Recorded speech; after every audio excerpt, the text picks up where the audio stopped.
से शिरकत के मुतमन्नी। रहमल्लाहु मन क़रा अल फ़ातिहा।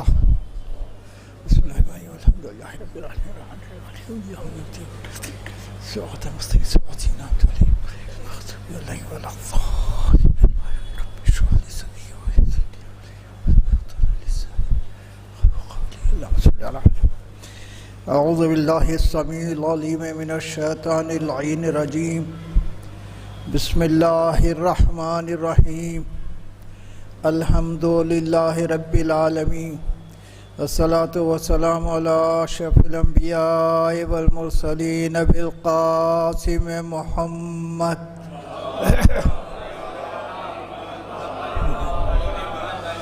व अहले बैतिहि अत्तय्यबीन अत्ताहिरीन अल-मअसूमीन अल-मज़लूमीन वल्लज़ीना अज़हबल्लाहु अन्हुमुर रिज्स व तह्हरहुम तत्हीरा।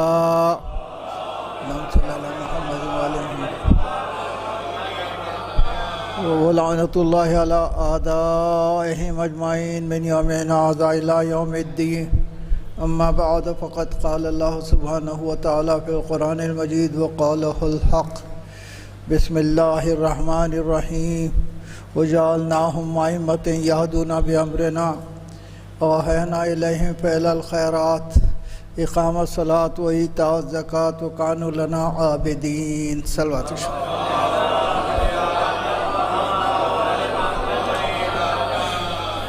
सूरह अंबिया कुरान मजीद का 21वां सूरा है और उसकी 73वीं आयत है, जिसमें इरशाद हो रहा है कि हमने उन्हें ईमान बनाया। औहना इलैहिम फ़अलल खैरात, और वही की फ़ेल खैरात की, यानी फ़ेल खैर नेक कामों की वही की। इक़ामत सलात, नमाज़ों को वो क़ायम करते हैं। ईता ज़कात, और ज़कात अदा करते हैं। वो कानू लना आबिदीन, और वो हमारे आबिद बंदे हैं। देखिए, परवरदिगार आलम तस्दीक़ कर रहा है कि वो आबिद है। जिसे परवरदिगार आलम तस्दीक़ कर दे, आबिद होने की किस मंजिल इबादत पर होंगे वो। देखिए, ये आयत दरअसल उन अम्बिया के सिलसिले में नाजिल हुए जिन्हें परवरदिगार आलम ने इमाम बनाया है। चूँकि आज उन्वान है नबूवत के बाद इमामत की ज़िम्मेदारी, तो इस सिलसिले में मुझे पहले अर्ज़ करना है कि परवरदिगार आलम ने सबसे पहले जब इमाम बनाया है हज़रत इब्राहीम अलैहिस्सलाम को, तो इरशाद फरमाया इन्नी जाइलुका लिन्नासे इमामा, आपको लोगों का इमाम बना रहा। कब बनाया जनाब इब्राहीम को? जब आप नबी भी थे, रसूल भी थे, खलील भी थे, और उसके बाद इमामत अता कर रहा है। और इसके बावजूद इरशाद फरमा रहा है कि मैंने लोगों का इमाम बनाया। किस मंजिल खुल्लत पर जनाब इब्राहीम है, और उस मंजिल खुल्लत पर परवरदिगार आलम इमाम बना रहा है, तो सिर्फ इंसानों का इमाम बना रहा है। अब ज़रा अंदाज़ा कीजिए कि उन इमामों का मर्तबा क्या होगा जो सारी कायनात के लिए इमाम मुतलक हैं। सल्लल्लाहु अलैहि वसल्लम।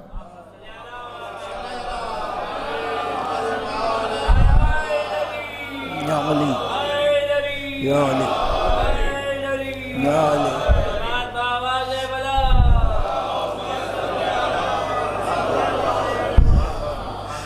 अब चूँकि वारिस रिसालत हैं, तो ज़रूरी है कि जो जो ज़िम्मेदारियाँ रिसालत माप की थी उनको भी पूरा किया जाए और बाकी भी रखा जाए। अब रिसालत माप की ज़िम्मेदारियाँ क्या थी? सूरह जुमा में परवरदिगार आलम इरशाद फरमाता है हुवल्लज़ी बअसा फिल उम्मीयीना रसूलन मिनहुम यतलू अलैहिम आयातिही व युज़क्कीहिम व युअल्लिमुहुमुल किताब वल हिकमता व इन कानू मिन क़ब्ल लफ़ी ज़लालिम मुबीन। अल्लाह वो है जिसने मबूस किया, और उसके बाद इरशाद फरमाता है कि जिसे हमने मबूस किया है उनकी ज़िम्मेदारी यह है कि यतलू अलैहिम आयात ही, लोगों पर आयात की तिलावत करते हैं। युज़क्कीहिम, उनके नुफूस को पाक करते हैं, उनके नुफूस को पाक करते हैं, और हिकमत और खुदा की तालीम देते हैं। अजीब मंजिल है।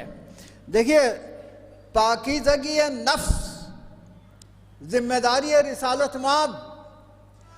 अब अगर उन रसूल अकरम के कोई वारिस हैं तो अब उनका काम है कि कुरान का पैगाम भी पहुंचाए, लोगों के नफ्सों को पाक भी करें और फिर तालीम भी दें। अब कायनात में मुझे ज़रा बताइए कि सबसे पहले यूनिवर्सिटी किसने कायम की? छठे इमाम जाफर सादिक अलैहिस्सलाम ने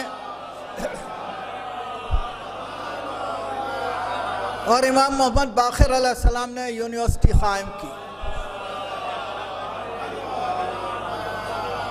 जहाँ 4000 तलबा तालीम पाते थे इमाम के पास, और ऐसे शागिर्द निकले जो आज के जदीद उलूम की बुनियाद करार पाए। यानी कीमिया की बुनियाद आपके शागिर्द और रियाजी की बुनियाद आपके शागिर्द। मालूम हुआ इन सारे जदीद उलूम की बुनियाद रखने वाले शागिर्द हैं छठे इमाम जाफर सादिक अलैहिस्सलाम।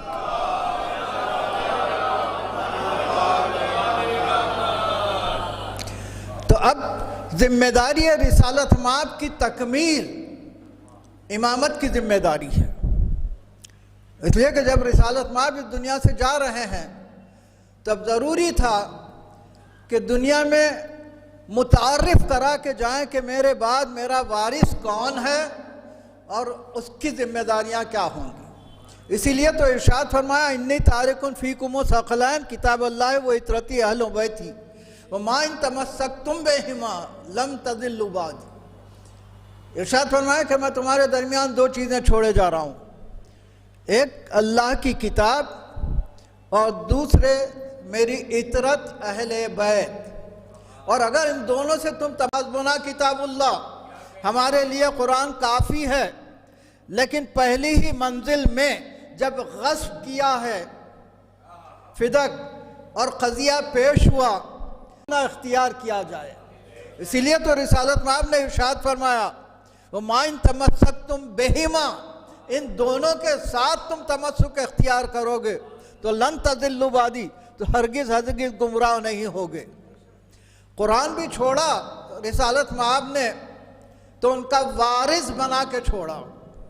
कुरान मजीद में परवरदिगार आलम ने आयत रख दी, सुम्मा औरसनल किताबल लज़ीना इस्तफ़ैना मिन इबादिना फमिनहुम ज़ालिमुन लिनफ़्सिही व मिनहुम मुक़्तसिदुन व मिनहुम साबिक़ुन बिल ख़ैरात बिइज़्निल्लाह। हमने अपने कुरान का वारिस उन बंदों को बनाया जिन्हें हमने चुन लिया। हमारे बंदों में 3 किस्म के लोग हैं। एक वो हैं जो ज़ालिमुन लिनफ़्सिही हैं, अपने नफ्सों पर जुल्म करने वाले।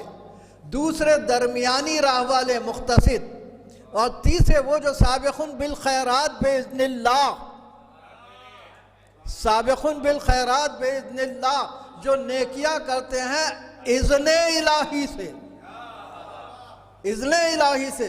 अब इस आयत को उस आयत से मिलाइए जहाँ परवरदिगार आलम ने कहा वो जालनाहुम आइम्मतन यहदूना बिअम्रिना, वो हिदायत करते हैं हमारे अम्र से, हमारे अम्र से। मालूम हुआ अच्छा अम्र क्या है? इन्नमा अम्रुहु इज़ा अरादा शयअन अन यक़ूल लहू कुन फयकून। अम्र इलाही ये है कि जब वो किसी शय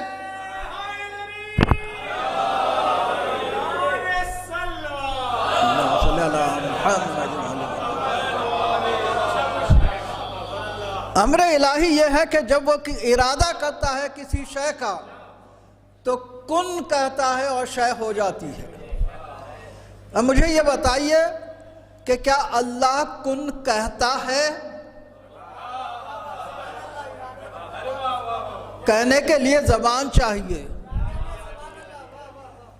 अगर अल्लाह नहीं कहता तो लिसानुल्लाह ने कहा, मानना पड़ेगा कि लिसानुल्लाह ने कहा। इसीलिए तो मौलाए कायनात इरशाद फरमाते हैं, अनल अम्न बैनल काफ़ व नून, काफ और नून के दरमियान जो अम्र है वो मेरी ज़ात है।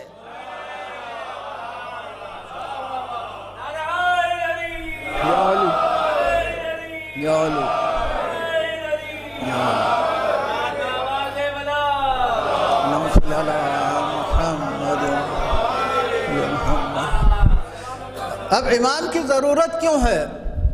कुरान मजीद में परवरदिगार आलम इरशाद फरमा रहा है, यौमा नदू कुल्ला उनासिम बे इमामिहिम, हम क़यामत के दिन हर एक को इमाम के साथ बुलाएंगे।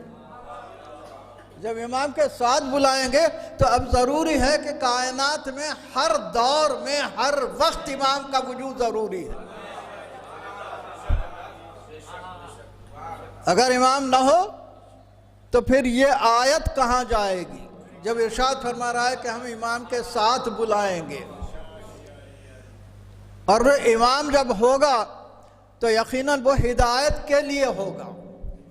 जब वारिस कुरान है तो कुरान नातिक को वारिस कुरान बनाया परवरदिगार आलम ने। उधर कुरान कह रहा है, इन्ना हाज़ल कुरान यहदी लिल्लती हिया अक़वम, ये वो कुरान है जो सीधी राह की हिदायत करता है।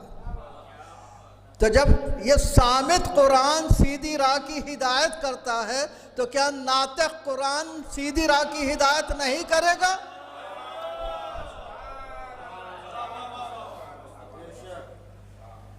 और एक बात आपकी खिदमत में अर्ज करूं कि कुरान साबित होता है ये हस्तियों की मौजूदगी में। अब अर्ज कर दूं आपकी खिदमत में कि कुरान के मुताल्लिक़ इरशाद हुआ, लो अंज़लना हाज़ल कुरान अला जबलिन लरअयतहु ख़ाशिअन मुतसद्दिअन मिन ख़श्यतिल्लाह व तिलकल अमसालु नज़रिबुहा लिन्नासि लअल्लहुम यतफ़क्करून। अजीब मंजिल है।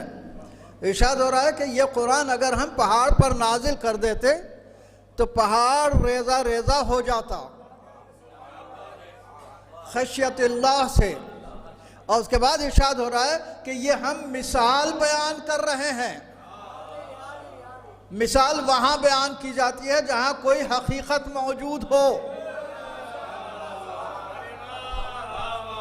अब ये हमारा कुरान ले जाके हज़ारों कुरान किसी पहाड़ पर रख दीजिए, कुछ नहीं होगा, कुछ नहीं होगा। तो फिर ये दावा क्या है कि अगर कुरान नाजिल किया जाता पहाड़ पर तो पहाड़ रेज़ा रेज़ा हो जाता। तो अब इसकी ये मिसाल जब बयान की जा रही है तो कोई हकीकत होना चाहिए। और हकीकत 13 रजब को ज़ाहिर हुई जब मौलाए कायनात के लिए मादर गिरामी तशरीफ लाई काबे के सामने, और काबे की दीवार ने फट के रास्ता दिया।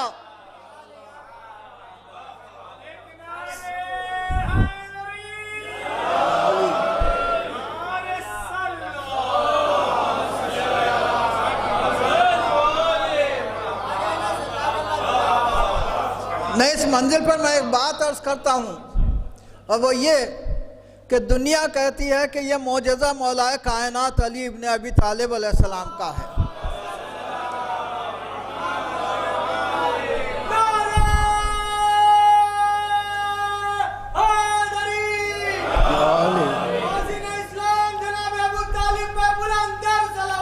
अल्लाहुम्मा सल्ली अला मुहम्मद व अला मुहम्मद। लेकिन मैं आपकी खिदमत में अर्ज़ करूं कि ये मौलाए कायनात का मौजज़ा मैं नहीं मानता। मैं जनाब फ़ातिमा बिन्ते असद का मौजज़ा मानता हूं। क्यों? इसलिए कि मौजज़ा होता है साहिब मौजज़ा की मौजूदगी में। यानी ईसा थे तो मुर्दा जिंदा हुआ, मूसा थे तो असा अशदर बना, दाऊद थे तो लोहा नरम हुआ। मालूम हुआ साहिब मौजज़ा हो तो मौजज़ा होता है। काबे के सामने जनाब फातिमा बिन्ते असद आई है।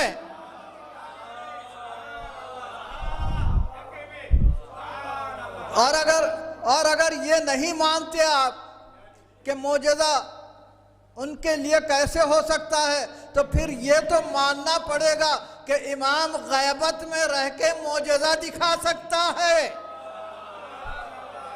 सलवात इरशाद फरमाए मोहम्मद।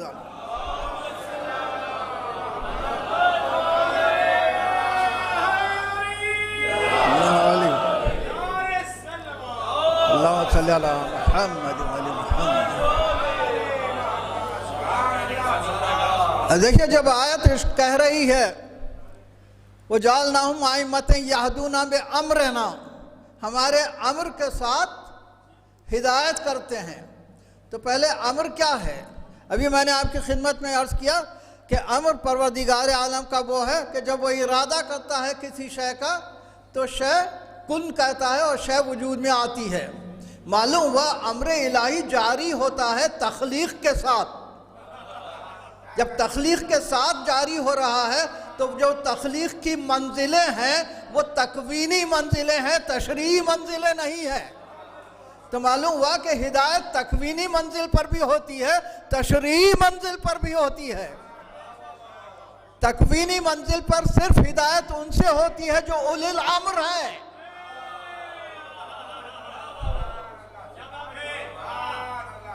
और फिर तशरीही मंजिल भी उन्हीं के हाथ है, वही हो तो तशरीही हिदायतें भी होती हैं।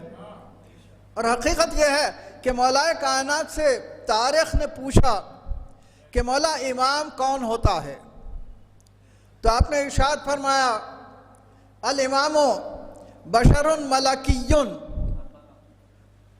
बशर होता है लेकिन मलक की तरह, जसदुन समावियुन, उसका जसद जो होता है वो आसमानी होता है, इस ज़मीन का नहीं। सलवात इरशाद फरमाए मोहम्मद वाले।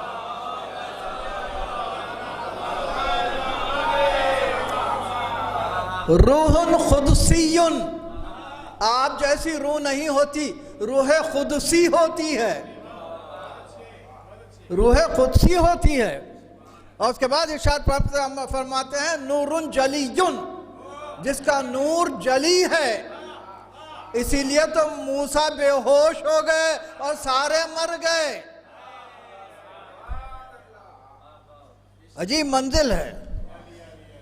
मौलाए कायनात इरशाद फरमा रहे हैं, और उसके बाद खस्सन बिल्लाह, अल्लाह के पास वो खास होता है, मुनस्सन बे रसूलुल्लाह, और रसूलुल्लाह की नस होती है इमाम पर। और उसके बाद इरशाद फरमाते हैं कि सिर्रुल्लाह, और आप इरशाद फरमाते हैं अनासिरुल्लाह, मैं अल्लाह का राज हूं। अल्लाह का राज इमाम होता है।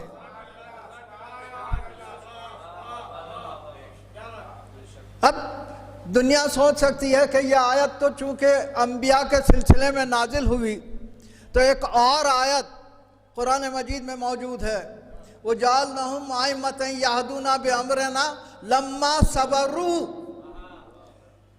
लम्मा सबरू, हम इमाम बनाते हैं जो हमारे अम्र से हिदायत करते हैं, उन्हें अमर हमने इमाम क्यों बनाया?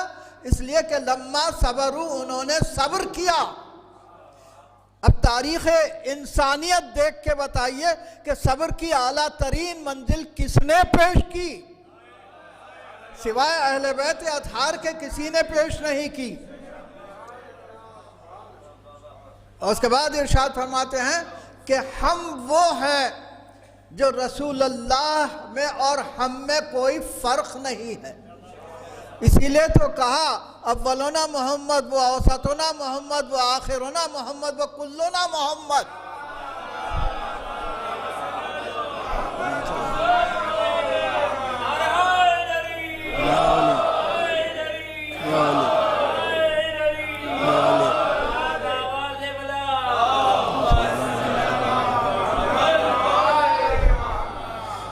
आज का तालिब इल्म जदीद जहन रखने वाला यकीनन सवाल कर सकता है कि सारे मोहम्मद कैसे? इसलिए कि किसी का नाम मोहम्मद है, किसी का अली है, किसी का हसन है, किसी का हुसैन है, किसी का जाफ़र है, किसी का मूसा है, तो सारे मोहम्मद कैसे? तो आपकी खिदमत में अर्ज़ करूं कि अगर कुरान नातिक़ को समझना है तो कुरान सामित से समझिए, और कुरान सामित को समझना है तो कुरान नातिक़ से समझिए। अब आपकी खिदमत में मिसाल अर्ज़ करूं, आप कुरान पढ़ने के लिए बैठे, आपने सूरह हमद पढ़ा, मैंने कहा क्या पढ़ा आपने? कहा आपने सूरह हमद पढ़ा। सूरह बकरा पढ़ा आपने, मैंने पूछा क्या पढ़ा, आपने कहा सूरह बकरा पढ़ा। इसी तरह एक एक सूरा आप पढ़ते गए, मैं पूछता गया, आप नाम बताते चले गए, हत्ता कि सूरह नास तक पहुंच गए। आप कहते रहे मैं ये सूरा पढ़ा, ये सूरा पढ़ा, ये सूरा पढ़ा। आपने एक मर्तबा किताब बंद कर दी। मैंने कहा ये क्या है, आपने कहा ये कुरान है। मैं पूछूं अगर आपसे कि अभी आप कह रहे थे आप सूरह इब्राहिम पढ़ रहे थे, सूरह मरियम पढ़ रहे थे, सूरह नास पढ़ रहे थे, अब कैसे कह रहे हैं कुरान? तो कहा कि जहां जिसका जिक्र है वो नाम है, लेकिन है असल में कुरान ही।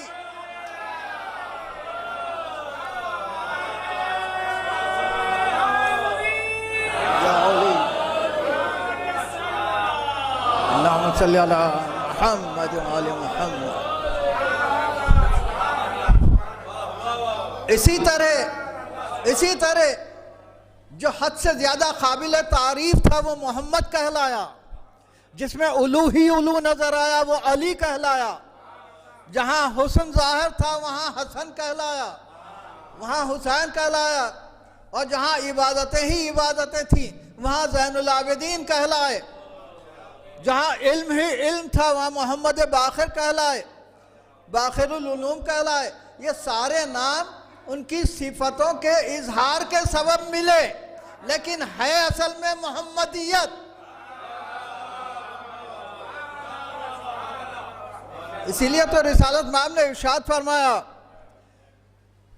अलीउन मिन्नी वो अना मिन हो, हसनुन मिन्नी वो अना मिन हो, हुसैन मिन्नी वो अना मिन हो, फातिमा तो बज़ातुम मिन्नी। मालूम हुआ इस तरह रिसालत माब ने बताया कि हम सब एक हैं, इनमें कोई फ़र्क न करना।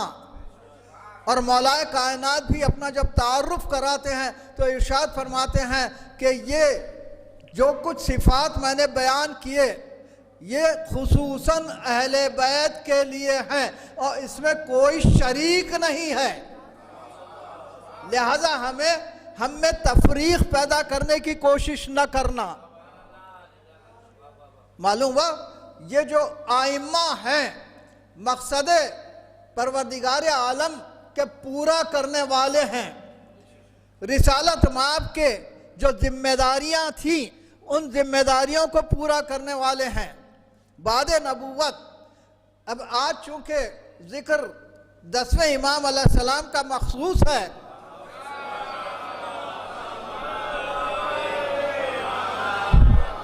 आपके खिदमत में अर्ज़ करूं कि कैसे कुरान से इस्तेफादा किया जाता है। सारी कायनात एक तरफ, अहले बैत एक तरफ।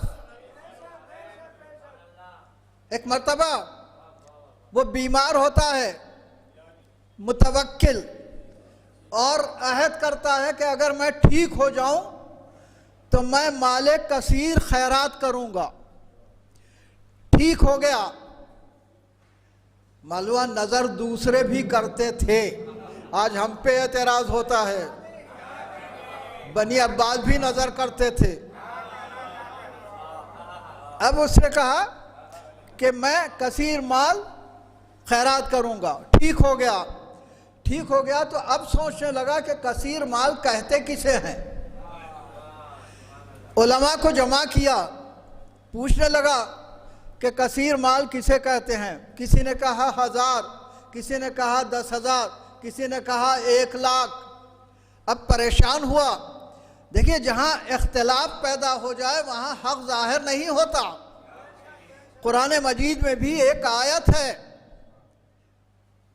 अफला यतदब्बरुनल कुरान वलो काना मिन इंदि गैरिल्लाह लवजदू फीहि इख्तिलाफन कसीरा। इस कुरान में तदब्बुर क्यों नहीं करते? कुरान तदब्बुर की दावत दे रहा है। इस कुरान में तदब्बुर क्यों नहीं करते? अगर ये कुरान अल्लाह के बजाय किसी और के पास से होता तो इसमें इख्तिलाफ कसीर पाया जाता।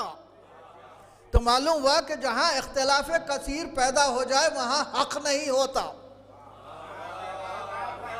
अब अगर 4 आइम्मा हो, चारों में फ़र्क पाया जाए और 12 इमाम हो और एक बात हो तो हक 12 इमाम के साथ है, 4 के साथ नहीं।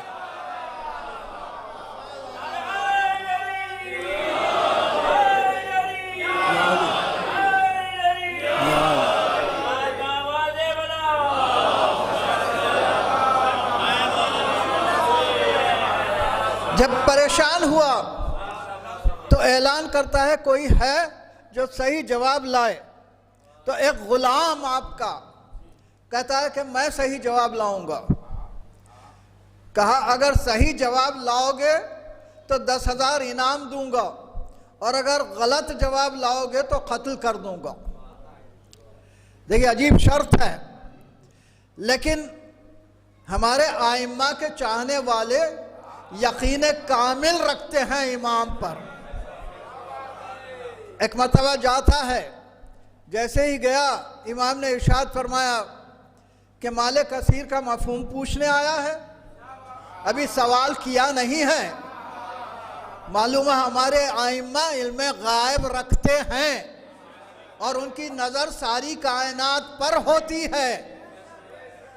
एक मरतबा कहता है हाँ मौला यही बात है। कहा जाके कह देना 80 दिरहम खैरात कर दे। आके कहता है कि 80 दिरहम खैरात कर दो। कहा इसकी दलील क्या है? कहा मैंने दलील नहीं पूछी, अभी पूछ के आता हूँ। फिर पहुंचा इमाम के पास। इमाम ने कहा दलील मांगने आया है? कहा हाँ मौला दलील मांगने आया हूँ। कहा जाके कह देना कुरान मजीद में परवरदिगार आलम ने आयत रखी है लक़द नसरकुमुल्लाहु फी मवातिना कसीरा। ए रसूल हमने आपकी मदद कसीर मकामात पर की है और ये कसीर मकामात पर मदद जो है वो 80 जंगें हैं। 80 जंगों में मदद की है परवरदिगार आलम ने, लिहाजा कसीर का इतलाक 80 पर होता है। एक मरतबा जाता है और जाके बयान कर देता है, खुश हो गया, 10,000 इनाम दे दिया और 80 दिरहम तकसीम कर दिया।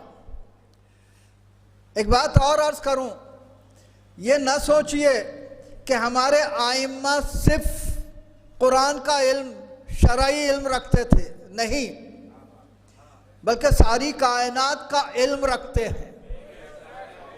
इल्म लदुन्नी लेके आते हैं। एक मर्तबा मुतवक्किल के फोड़ा हो गया, इंतहाई तकलीफ देने लगा। कई इलाज किया, कोई फ़ायदा नहीं हुआ। आखिर में वज़ीर ने मशवरा दिया कि 10वें इमाम से क्यों नहीं पूछते। कहने लगा वो इलाज कर सकेंगे। कहता है आजमाने में क्या बुराई है। कहा अच्छा ठीक है जाओ पूछो। एक मरतबा वज़ीर जाता है और जाके कहता है कि ऐसे ऐसे हो गया है, इलाज किया गया, कोई फ़ायदा नहीं हुआ।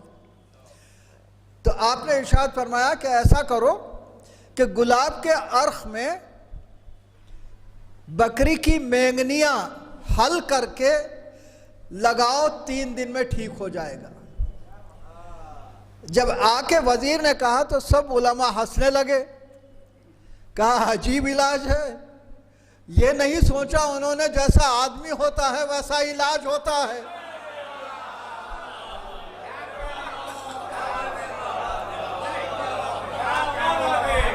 तीन दिन में बहरहाल वो ठीक हो गया। जब ठीक हो गया तो उसकी माँ ने 10,000 की थैली इमाम के पास भिजवा दी। अब एक बात और आपकी खिदमत में अर्ज करूं। एक औरत ने दावा किया कि मैं ज़ैनब बिन्ते अली हूं। देखिए बातिल को बातिल साबित करने के लिए भी इल्म चाहिए। बगैर इल्म बातिल को बातिल भी साबित नहीं किया जा सकता। जब उसने कहा, दावा किया कि मैं ज़ैनब बिन्ते अली हूं, तो लोगों ने कहा कैसे मुमकिन है, अली को गुजरे हुए इतने साल हो गए, तुम तो जवान हो। तो उसने अजीब दलील पेश की। उसने कहा कि रसूल अकरम ने मुझे दुआ दी थी कि हर 40 साल बाद मैं फिर जवान हो जाऊं। अब देखिए ऐसी दलील दी उसने और रसूल अकरम से मंसूब कर दी। अब किसी के पास कोई बात ही नहीं रही। उलमा को जमा किया गया, कहा गया कि ये दलील दे रही है, क्या कहा जाए। उन्होंने कहा हम कुछ नहीं कह सकते। कहा लेकिन ये है तो झूठी, लेकिन झूठ साबित कैसे किया जाए। फिर आखिर में एक मर्तबा बुलाया गया इमाम अली नकी अलैहिस्सलाम को।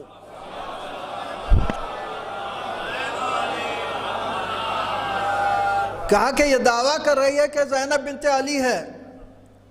कहा झूठ कह रही है। कहा वो तो सब जानते हैं मौला, लेकिन ये बताइए कि साबित कैसे किया जाए कि ये झूठी है। तो आपने इरशाद फरमाया कि रिसालत माब का इरशाद है कि मेरी औलाद का गोश्त जानवर पर हराम है, लिहाजा इसे शेरों के पिंजरे में डाल दो।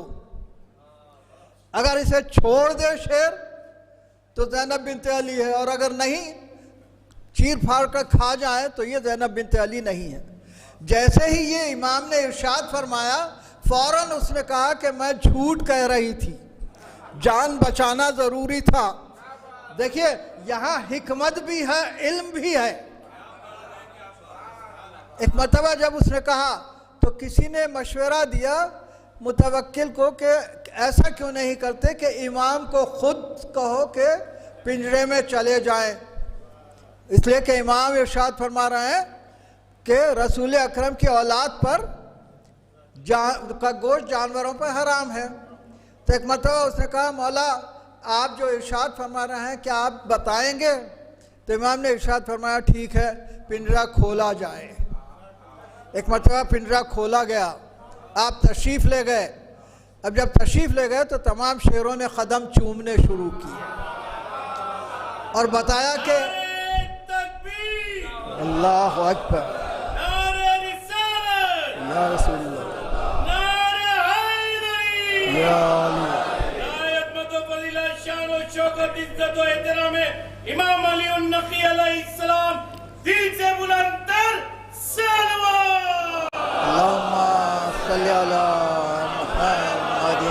मोहम्मद। एक मरतबा शेर पांव पे लौटने लगे। लोगों ने देखा, कुछ शेरों ने गुफ्तगू की, और उसके बाद जब आप बाहर तशरीफ लाए तो पूछा कि शेर कुछ कह रहे थे आपसे। कहा हाँ, शिकायत कर रहे थे कि 3 दिन से भूखा रखा गया है, उन्हें ग़िज़ा दे दी जाए।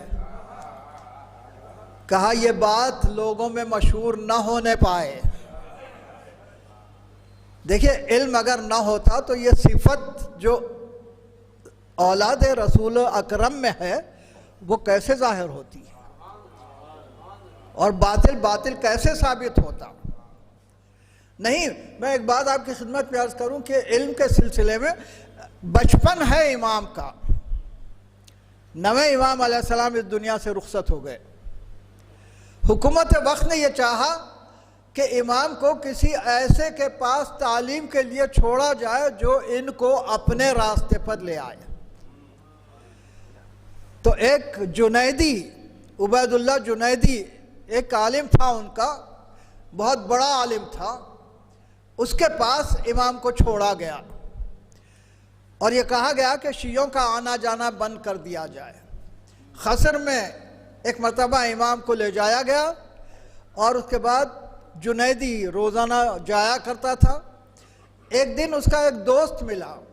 दोस्त मिलकर पूछने लगा कि जुनैदी, उस गुलाम हाशिमी का क्या हाल है। तो जुनैदी ने अपने अबरू पर बल डाल के कहा कि उन्हें जो गुलाम हाशिमी मत कहो, वो रईस हाशिमी है, रईस हाशिमी है। कहा तुम तो दुश्मन हो अहले बैत के और तुम कह रहे हो रईस हाशिमी है। कहने लगा हकीकत यह है कि दुनिया ये समझ रही है कि मैं तालीम दे रहा हूँ, लेकिन हकीकत यह है कि मैं जब एक बाब किसी अदब का खोलता हूँ तो उससे 1000 बाब नए वो खोल देते हैं। हकीकत यह है कि मैं उनसे तालीम हासिल कर रहा हूँ,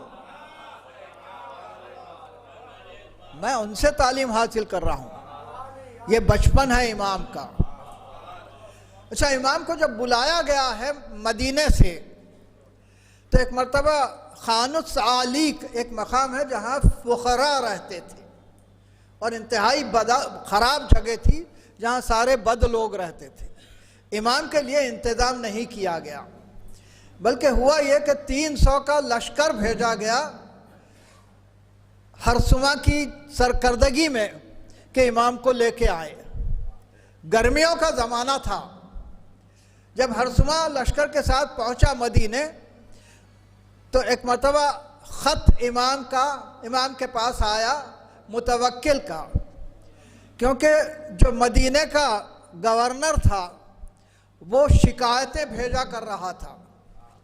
एक मरतबा उसने ये ख़त लिखा, इमाम ने भी ख़त लिखा कि ये झूठ कह रहा है, ये बदगुमानियों में मुब्तला है। एक मरतबा मुतवक्किल इसी को बहाना बनाकर ख़त लिखता है कि इनको बुलाया जाए, तो कहता है कि मैं उनकी तरफ से माफ़ी चाहता हूँ, उसे माजूल कर देता हूँ, आप तशरीफ़ लाइए, आपको मैं इज़्ज़त के साथ रखूँगा, मैं फ़ौज भेज रहा हूँ, इसके साथ आप तशरीफ़ लाइए। एक मरतबा इमाम के पास जब पहुँचा हरसुमा और कहने लगा कि मौला जाना है, तो आपने इरशाद फरमाया ठीक है, 3 दिन का वक्त दे दो मुझे, तैयारी कर लूँगा मैं। और उसके बाद उसकी मौजूदगी में आपने लोगों से इरशाद फरमाया कि सर्द कपड़े रख लो सर्दियों के, ताकि गर्मी हो, हम सर्दियों से बच सकें। हरसुमा सोचने लगा ये गर्मियों के दिन है और ऐसे में गर्म कपड़े क्यों रख रहे हैं सर्दियों के लिए। फिर सोचने लगा कि ये शिया भी अजीब है, किस को इमाम मान लेते हैं जिसको मौसम का तक ख्याल नहीं है। एक मरतबा इमाम ने सारे गर्म कपड़े जमा कर लिए और तैयार हो गए और उसके बाद रवाना होने लगे। हुआ यह था कि जब ये फ़ौज आ रही थी तो एक वादी से गुज़र हुआ और उस वादी में यह आलम था कि तारीकी छाई हुई थी, कोई करीब में बस्ती ही नहीं थी। और उस फ़ौज में एक कातिब शिया था और उस कातिब से एक उसका अफसर शादी जिसका नाम था, वो बहस करता जाता था कि शिया ऐसे हैं, शिया ऐसे हैं, शिया ऐसे हैं।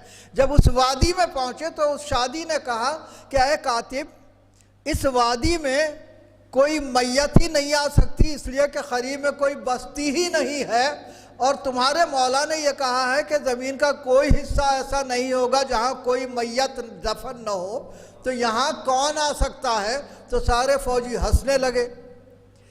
अब एक मरतबा जब आ गए और इमाम को लेके जाने लगे और वापसी में जब उसी वादी में पहुँचे तो एक मरतबा बादल घिर के आने लगे, बिजली चमकने लगी, बारिश मुसलसल होने लगी और इतनी शदीद बारिश हुई कि सर्दी पैदा हो गई और लोग कांपने लगे। 80 लोग 300 में से मर गए। अब इमाम ने हरसुमा को बुलाया और बुला के इरशाद फरमाया कि ये गर्म कपड़े मैं तुम्हारे लिए लाया हूँ, लेकिन तुम्हारी फ़ौज के जो 80 लोग मर गए हैं उन्हें यहाँ दफन कर दो और तस्दीक करो कि मेरे जज जो कहते हैं वो इल्मे गायब से कहते हैं। सलवात इरशाद फरमाए मोहम्मद वाला।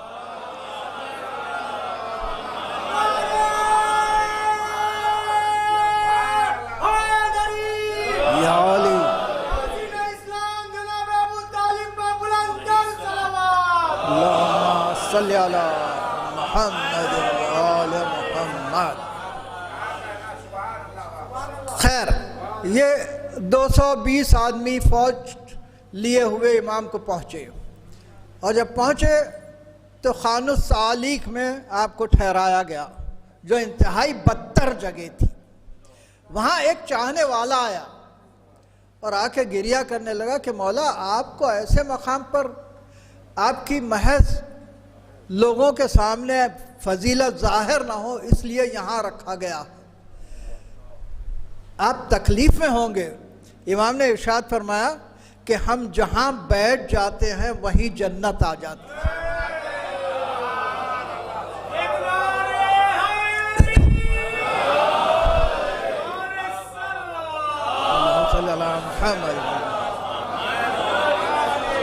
और उसके बाद इरशाद फरमाते हैं कि इन 2 उंगलियों के दरमियान से देखो, अब उसने देखा तो क्या देखा कि बाग है, नहरें जारी हैं, वहाँ खसर हैं और इमाम तशरीफ़ फरमा है।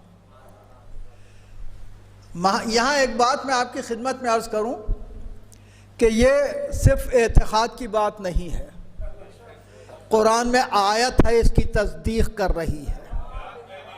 सूरह दहर तो आप लोग रोज़ाना पढ़ते ही होंगे फजर में। सूरह दहर की आयत है, ऐ नहीं यशबु बिहा इबादुल्लाह युफज्जिरूनहा तफजीरा। एक ऐसा चश्मा है जन्नत में जिससे ख़ास बंदे पीते हैं और उससे नहर जहाँ चाहे बहा ले जाते हैं।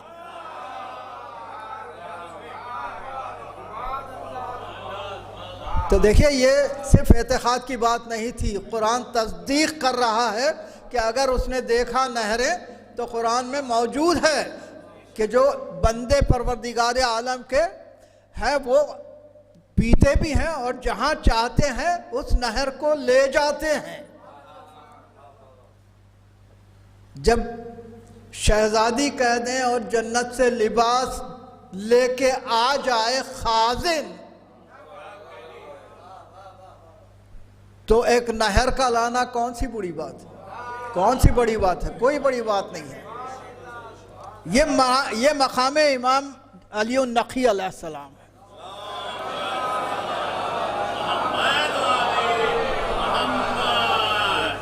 लेकिन हकीकत यह है कि एक अजीब मुसीबत है इमाम की,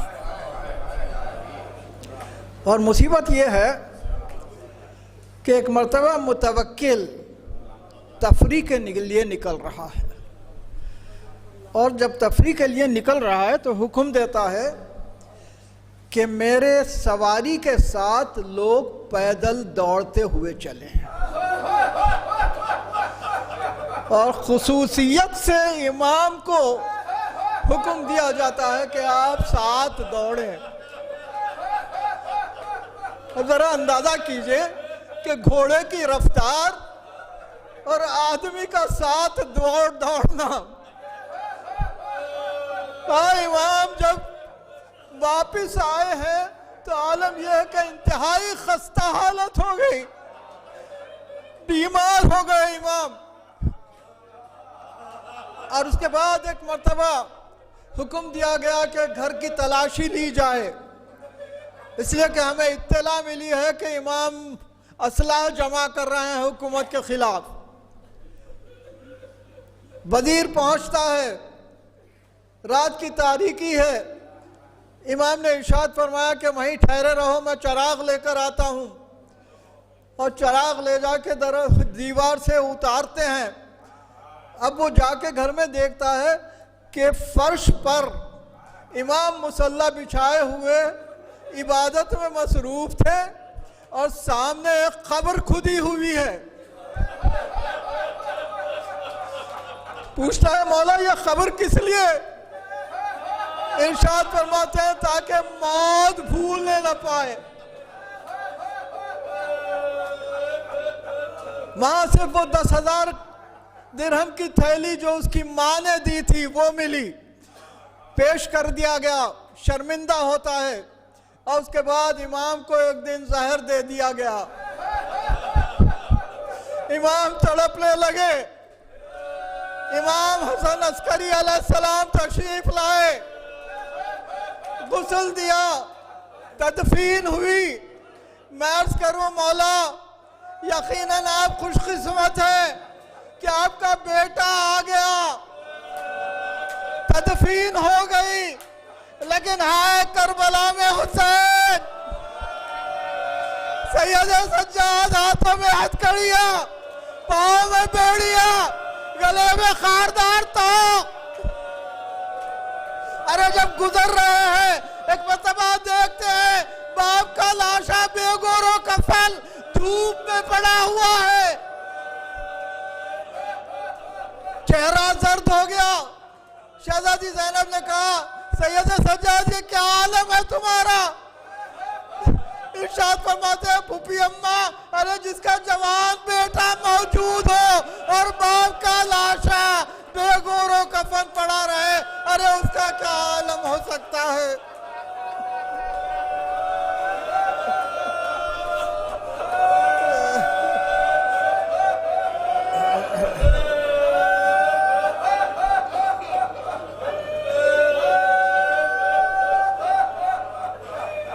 सयालुल्लज़ीना ज़लमू अय्यामन क़लबिन यनक़लिबून।